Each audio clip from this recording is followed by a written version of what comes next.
नमस्कार साथियों, मैं योगेश गुप्ता एक बार फिर से स्वागत करता हूं पाठशाला रेलवे एग्जाम में। हम लोग अपनी सीरीज को आगे बढ़ाते हैं। आप लोग एक बढ़िया सा सवाल फिर से देख पा रहे हो और ये सवाल भी हमारे ग्रुप डी परीक्षा 2022 का क्वेश्चन है। बच्चों, आप लोग अगर क्वेश्चन को जरा गौर से देखिए तो इसमें एक लंबे लंबे स्टेटमेंट लिखे हैं और फिर आपको ये बताना है कि इनमें से कौन सा स्टेटमेंट हमारा सही है, कौन सा स्टेटमेंट हमारा गलत है। ये सवाल हमारे बायोलॉजी के डाइजेस्टिव सिस्टम से उठाया गया है। और आपको नहीं पता है कि डाइजेशन में कितने कितने प्रोसेस होते हैं, उनका नाम क्या है, उनका काम क्या है, तो भाई इस तरह के सवाल जो है आप शायद ही लगा पाओ। उसकी थ्योरी में अभी आपको क्लियर करने वाला हूं, ठीक है। तो बच्चों, रटना नहीं है, कॉन्सेप्ट सीखना है। तो जब हम लोग डाइजेशन में एंट्री करते हैं तो सबसे पहले हमें यह समझना चाहिए कि डाइजेशन होता क्या है, डाइजेशन का मेन मतलब क्या है। तो बच्चों, डाइजेशन की बहुत एकदम सिंपल सी परिभाषा होती है। डाइजेशन की डेफिनेशन ये होती है कि बड़े बड़े अणुओं को छोटे छोटे अणुओं में तोड़ देना। मैं फिर से बता दूं, जब भी कभी कोई चीज आप खाते हो तो उसमें ढेर सारे बहुत बड़े बड़े अणु होते हैं जिनको आप कॉम्प्लेक्स मॉलिक्यूल के नाम से जानते हैं। मतलब ये जो मॉलिक्यूल होंगे हमारे, ये कॉम्प्लेक्स मॉलिक्यूल होंगे। फिर खाने के बाद क्या होता है कि इनको हम लोग सिंपल मॉलिक्यूल में तोड़ देते हैं। लेकिन सिंपल मॉलिक्यूल में तोड़ने के लिए हमारे पास कुछ एंजाइम, ऐसे एंजाइम होते हैं जो हमारी मदद भी करते हैं। तो ध्यान रखना, इनको सिंपल एंजाइम में तोड़ने के लिए, सिंपल मॉलिक्यूल में तोड़ने के लिए कौन मदद करता है, तो वो ढेर सारे हमारे एंजाइम्स होते हैं। तो एंजाइम्स क्या करते हैं सर, इन्हीं बड़े बड़े अणुओं को सिंपल मॉलिक्यूल में तोड़ देते हैं। कुछ इस तरीके से सिंपल मॉलिक्यूल में तोड़ देते हैं। तो ये जो सिंपल मॉलिक्यूल में तोड़ देना है ना मेरे भाई, बस इसी प्रक्रिया का बताइए हमारा नाम क्या होता है। तो कहना, इसी प्रक्रिया का नाम होता है डाइजेशन, जिसे आप हिंदी में पाचन भी कहते हैं। ओके, तो डेफिनेशन आपको एकदम क्लियर कट समझ में आ जानी चाहिए। डेफिनेशन क्या है कि भोजन के जटिल अणुओं को सरल अणुओं में परिवर्तित करने की प्रक्रिया को ही भोजन का पाचन कहलाता है। बच्चों, जब आप लोग जटिल अणु यानी कॉम्प्लेक्स मॉलिक्यूल को सिंपल मॉलिक्यूल बनाते हैं तो उसके बनाने का पीछे का पर्पज क्या होता है। बच्चों, पर्पज ये होता है कि जब ये सिंपल मॉलिक्यूल बन जाता है ना, तो ये सिंपल मॉलिक्यूल ही कोशिका में जाकर, बताइए क्या बनाता है, तो कह देना कोशिका में जाकर ही ऊर्जा का निर्माण करता है। और इसी ऊर्जा से ध्यान रखना, हमारे शरीर का विकास भी होता है, हमें चलने की शक्ति मिलती है, हमें काम करने की शक्ति मिलती है। बच्चों, ये जो ऊर्जा आपको मिलती है ना, ये किस फॉर्म में मिलती है, तो कह देना ये हमारे एटीपी के फॉर्म में मिलती है। इस बात को ध्यान रखना, एटीपी के फॉर्म में। ओके, तो सिंपल सी परिभाषा है, कॉम्प्लेक्स मॉलिक्यूल को सिंपल मॉलिक्यूल में तोड़ देना ही डाइजेशन कहलाता है। बच्चों, जब हम लोग डाइजेशन में एंट्री करते हैं तो हमें पता होना चाहिए कि डाइजेशन के कितने प्रोसेस है। डाइजेशन में ध्यान रखना, टोटल 5 प्रोसेस होते हैं। डायरेक्ट क्वेश्चन बनेगा और इनका जो सीक्वेंस होता है उससे भी सवाल बनता है कि डाइजेशन में जो 5 प्रोसेस होते हैं उनका सीक्वेंस क्या है। तो ध्यान रखना, डाइजेशन में जो 5 प्रोसेस होते हैं, पहले मैं आप लोगों को इनके नाम याद करा देता हूं। सबसे पहला जो डाइजेशन का प्रोसेस होता है उसको बोलते हैं इंजेक्शन। दूसरा होता है डाइजेशन, तीसरा होता है एब्जॉर्प्शन, चौथा होता है एसिमिलेशन स्वांगीकरण, और पांचवा होता है तुम्हारा इजेक्शन, जिसे आप लोग मल त्याग के नाम से भी जानते हैं। अब सुनिए ध्यान से मेरी बातों को। बच्चों, जैसे कि मान लीजिए मेरे सामने, फॉर एग्जाम्पल ये मेरे सामने मोबाइल है। आप इसको मोबाइल ना समझो, आप इसे पिज्जा का टुकड़ा समझो, पिज्जा। तो आप लोग सबसे पहले चीजें अंदर खाते हो, हरा खाने का मतलब अंदर मुंह के अंदर डालते हो। तो जैसे मैंने पिज्जा का टुकड़ा ऐसे मुंह के अंदर डाला, ऑप, तो ये जो हम अंदर डाल रहे हैं दैट इज कॉल्ड इंजेक्शन। इसी को हम अंतर ग्रहण के नाम से जानते हैं। किसी भी खाने के टुकड़े को जब आप मुंह के अंदर रखते हो, सिर्फ रखते हो, ध्यान से सुन लीजिए, दैट इज कॉल्ड इंजेक्शन। बच्चों, इंजेक्शन के बाद सबसे लास्ट वाला आपको हमेशा याद होना चाहिए। भाई, पूरा डाइजेशन हो जाने के बाद पेट वेट में सुबह सुबह निकालते हैं ना, तो जो सुबह सुबह निकालते हैं उसे क्या बोलते हैं, उसे बोलते हैं इजेक्शन। इजेक्शन मतलब मल त्याग। देखो दोनों में अंतर है। ये है इंजेक्शन, इंजेक्शन मतलब अंतर ग्रहण, आपके मुंह के अंदर रखा। और लास्ट वाला जो होता है वो हमारा इजेक्शन होता है। इजेक्शन का मतलब आपने सुबह सुबह मल त्याग कर दिया। तो पहला और पांचवा, इनमें तो किसी तरह का कोई कंफ्यूजन नहीं होना चाहिए। अगर आपको पहले और पांचवे में कंफ्यूजन है तो फिर बेकार सी बात है कि नहीं। तो इंजेक्शन समझ में आ गया, इजेक्शन समझ में आ गया। बच्चों, जब आप लोग खाते हो, मुंह के अंदर रखते हैं चीजों को, उसे इंजेक्शन कहते हैं। तो इंजेक्शन की परिभाषा क्या होती है, भोजन को मुख में लेना, ऐसे हप, ये हमारा इंजेक्शन। बच्चों, इंजेक्शन के बाद दूसरा प्रोसेस होता है डाइजेशन। डाइजेशन का मतलब मैंने आपको पहले भी बताया, डाइजेशन का मतलब होता है कि भोजन के बड़े अणु को सिंपल अणु में बना देना, दैट इज कॉल्ड डाइजेशन। लेकिन ध्यान रखना जो डाइजेशन होता है वो भी हमारा कितने तरह का होता है, 2 तरह का डाइजेशन होता है। नोट डाउन कर लीजिए, डाइजेशन हमारा कितने तरह का होता है, कह देना डाइजेशन सर हमारा 2 तरह का होता है। पहले ध्यान रखना, पहले डाइजेशन को क्या नाम से जानते हैं, तो कहना पहले डाइजेशन को हम लोग बोलते हैं मैकेनिकल डाइजेशन। मैकेनिकल डाइजेशन होता है एक, और दूसरा ध्यान रखना दूसरे डाइजेशन को बोलते हैं हम लोग केमिकल डाइजेशन।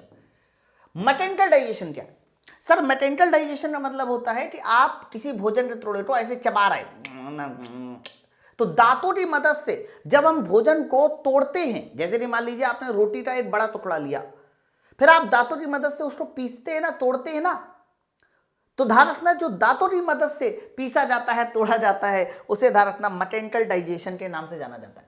तो मैकेनिकल डाइजेशन कौन कराता है, तो कह देना मैकेनिकल डाइजेशन हमारे तीत कराते, दांत कराते। नोट डाउन कीजिए। जबकि कई बार क्या होता है कि हमारे जो भोजन है वो दांतों से तो टूटते ही टूटे थे, हमारे एंजाइम्स भी उनको तोड़ने का काम करते हैं। आप देखो मोतीलार, इसके अलावा पेट में HCl, ये सब क्या काम कर रहे हैं सर, ये खाने को तोड़ने का ही तो काम कर रहे हैं एंजाइम्स। तो इसका मतलब ये हुआ कि जब एंजाइम्स भोजन को तोड़ते हैं, ध्यान रखना उसे हम लोग क्या नाम से जानते हैं, केमिकल डाइजेशन के नाम से जानते हैं। तो मैकेनिकल हमेशा ध्यान रखना पहले नंबर पे होता है और केमिकल डाइजेशन उसके बाद होता है। तो पहला प्रोसेस इंजेक्शन, दूसरा हमारा डाइजेशन। डाइजेशन जब हो जाता है यानी पूरे पेट में डाइजेशन हो जाता है तो खाना छोटी आंत में पहुंचता है। खाना छोटी आंत में इसलिए पहुंचता है ताकि उससे पोषक तत्वों को एब्जॉर्ब किया जा सके, है ना, पोषक तत्वों को एब्जॉर्ब किया जा सके। तो पोषक तत्वों को एब्जॉर्ब करना ही हमारा कहलाता है एब्जॉर्प्शन। तो एब्जॉर्प्शन हमारा तीसरे नंबर का प्रोसेस है, तीसरे नंबर का। तो पचे हुए भोजन से, है ना, पचे हुए भोजन से पोषक तत्वों को एब्जॉर्ब कर लेना, लिखा ना, पचे हुए भोजन का रक्त में पहुंचना, रक्त में पहुंचना मतलब वही एब्जॉर्ब करना, उसी को हम लोग क्या बोलते हैं, अवशोषण कहते हैं। अब कैसे हमारा रक्त में पहुंचता है पचा हुआ भोजन, उसको भी समझो। मैंने आपको कहा कि जो भी डाइजेशन है वो पूरा डाइजेशन हमारा कहां पर कंप्लीट होता है, सर कह देना वो हमारा कंप्लीट होता है छोटी आंत में। छोटी आंत में क्या होता है कि जितने भी हमारे पोषक तत्व वो सब एब्जॉर्ब कर लिए जाते हैं, एब्जॉर्ब कर लिए जाते हैं। अब एब्जॉर्ब करने के बाद क्या छोटी आंत उन पोषक तत्वों को अपने पास रखेगा, नहीं, ये पोषक तत्वों को कहां पर भेज देता है बच्चों, ये हमारे ब्लड में भेज देता है। तो छोटी आंत जितने भी हमारे पोषक तत्व है उन सभी पोषक तत्वों को एब्जॉर्ब करने के बाद कहां पर भेज देता है, ब्लड में भेज देता है। लेकिन ये पोषक तत्वों को जो एब्जॉर्ब हो चुका ब्लड है ये कहां पर जाता है, ये क्या डायरेक्ट दिल में जाता है, नहीं, ध्यान रखना ये जो ब्लड है ये ब्लड हमारा कहां पर जाता है, तो कह देना ये ब्लड पहले बच्चों जाता है लीवर में। यही इंपॉर्टेंट लाइन है कि जो भी हमारा पोषक तत्वों को एब्जॉर्ब करने वाला ब्लड है वो पहले कहां जाता है, लीवर में। बच्चों लीवर में जाने के लिए यहां पर एक पाइपलाइन होती है, उस पाइपलाइन का नाम अक्सर तुमसे एग्जाम में पूछा जाता है, उस पाइपलाइन का नाम होता है HPV। बच्चों HPV पूरा नाम जरूर याद रखिएगा, HPV का पूरा नाम होता है hepatic portal veins. Hepatic portal veins ये हमारे HPV का पूरा नाम होता है। कई बार एग्जाम में पूछा जाता है कि हेपेटिक पोर्टल वेन्स किनके बीच लगाई जाती है, तो याद रखना हेपेटिक पोर्टल वेन्स हमारे डाइजेस्टिव सिस्टम और लीवर के बीच लगी होती है, या फिर छोटी आंत और लीवर के बीच लगी होती है, जिसका काम सिर्फ इतना है उस ब्लड को जिसमें पोषक तत्व इन्वॉल्व हो चुके उस ब्लड को छोटी आंत से उठाकर कहां पर फेंक देना, लीवर में फेंक देना। फिर ये लीवर से हमारा कह सकते हो ब्लड में मिल जाता है, फिर दिल में पहुंच जाता है और दिल के बाद हमारी पूरे शरीर की कोशिकाओं में पहुंचता है। अच्छा सर, तो अगला नंबर का प्रोसेस हो जाएगा कि शरीर की कोशिकाओं में पहुंचना जिससे कि ऊर्जा का उत्पादन हो सके। तो अगला जो प्रोसेस आता है दैट इज कॉल्ड स्वांगीकरण, इसे आप लोग इंग्लिश में एसिमिलेशन के नाम से जानते हैं। बच्चों एसिमिलेशन का मतलब ये होता है कि जब डाइजेस्टिव फूड आपकी कोशिका में पहुंच गया पूरे बॉडी की, तो वहां पर क्या होने वाला है, वहां पर उसी कोशिका में हमारा रेस्पिरेशन होगा, श्वसन होगा, ऊर्जा का उत्पादन होगा in the form of ATP।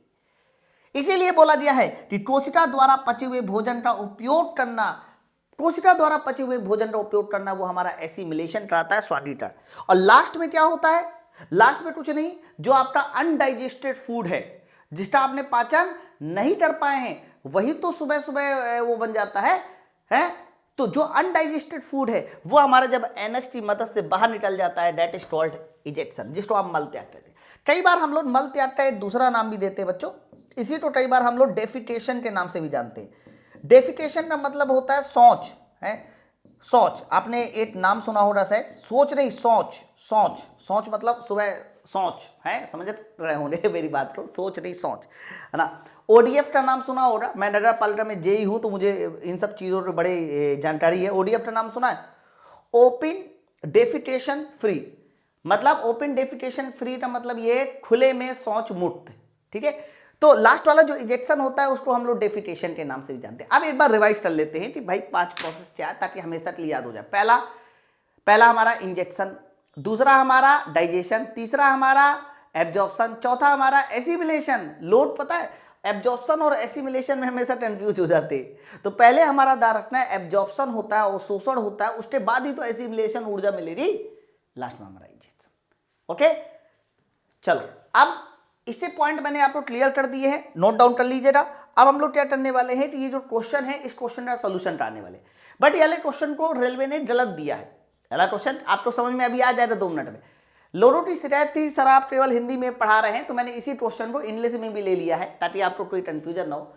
लिखा है गलत कथन बताइए। अब जैसे पहला लिखा है एब्जॉर्प्शन अकर बिफोर एसिमिलेशन, मतलब जो अवशोषण होता है वो स्वादिष्ट से पहले होता है, पाचन के बाद होता है। एकदम सही, एकदम सही, पाचन के बाद हमारा अवशोषण होता है, स्वादिष्ट से पहले होता है, सही। फिर लिखा है एसिमिलेशन यानी स्वादिष्ट, एसिमिलेशन अकर बिफोर इंजेक्शन, मतलब स्वादिष्ट अंतःग्रहण से पहले होता है, गलत। इंजेक्शन तो सबसे पहले होता है, इंजेक्शन से पहले कुछ होता ही नहीं है। अरे डाइजेशन अकर, अब देखो डाइजेशन अकर बिफोर एक्सक्रिएशन, है ना, बट आफ्टर इंजेक्शन डाइजेशन जो होता है, पाचन जो होता है वो बाहर निकालना, एक्सक्रिएशन मतलब बाहर निकालने से पहले, लेने देखो इंजेक्शन के बाद होता है, ये बात एकदम सही है। और लास्ट वाला लिखा है both assimilation and absorption before injection, फिर वही बात बोल दी, बिफोर इंजेक्शन कैसे सही हो सकता है। तो मेरे भाई इस वाले उत्तर क्वेश्चन में बी और डी दोनों उत्तर गलत है, बी और डी दोनों उत्तर गलत है, जबकि रेलवे ने जो है सिर्फ और सिर्फ बी टू गलत कहा है, डी टू गलत नहीं कहा है। तो कई बार क्या होता है कि रेलवे की तरफ से भी कुछ ऑप्शन बनाने में गलती हो जाती है और फिर वो बाद में कह सकते हो कि हमारा सही कर लिया जाता है बाई ऑब्जेक्शन। तो मेरा काम था आपको एकदम सही चीज बताना, वो मैंने बताई। बच्चों एक और सवाल रेलवे ने पूछा था, मैं वाला सवाल भी लेके आओ। ये वाला सवाल भी रेलवे ने पूछा था, इन चरणों को शरीर के अंदर क्रम से व्यवस्थित कीजिए। तो बच्चों याद करो इनमें से सबसे पहले नंबर पे कौन आता है, सबसे पहले नंबर पे आता है तुम्हारा इंजेक्शन, यानी डी हमारा सबसे पहले नंबर पे आएगा, ये तो पता है। सबसे लास्ट में क्या आता है इजेक्शन, इजेक्शन हमारा बी, तो इसका मतलब ये हुआ सबसे पहले यहीं से शुरुआत क्या करिए कि सबसे पहला वाला डी होना चाहिए, लास्ट वाला बी। इसीलिए देखो इस सवाल का सही उत्तर ऑप्शन नंबर डी, हमें बीच वाला चेक करने की जरूरत ही नहीं पड़ी। तो स्टार्टिंग और लास्ट वाला याद करना थोड़ा ज्यादा आसान होता है आप लोगों के लिए। ओके, तो चलो फिर कैसा लगा कॉन्सेप्ट मुझे जरूर बताइए, और बाकी इसी तरह के और बेहतरीन कॉन्सेप्ट के लिए आप हमारा बैच ज्वाइन कर सकते हैं, हथौड़ा बैच। और ये जो हथौड़ा बैच है ये रेलवे स्पेशल बैच है, इसमें हम लोग सारी की सारी क्लासेस देते हैं जो आपके एग्जाम के लिए जरूरी है, जैसे कि साइंस का special batch, math, reasoning, GK, railway यात्रा बैच जिसमें प्रीवियस ईयर क्वेश्चन और साइंस के 2022 के प्रीवियस ईयर क्वेश्चन का सोल्यूशन। ये कंप्लीट बैच आपको सिर्फ और सिर्फ 399 में मिलेगा 6 महीने की वैलिडिटी के साथ। आप एप्लीकेशन डाउनलोड कर लीजिए माई पाठशाला, ये जो सामने नंबर दिया है मेरे भाई, आप इस नंबर पे फोन भी कर सकते हैं। ओके, चलो फिर हम लोग मिलते हैं अपने नेक्स्ट वीडियो में, तब तक के लिए thank you very much, thank you very much, जय हिंद।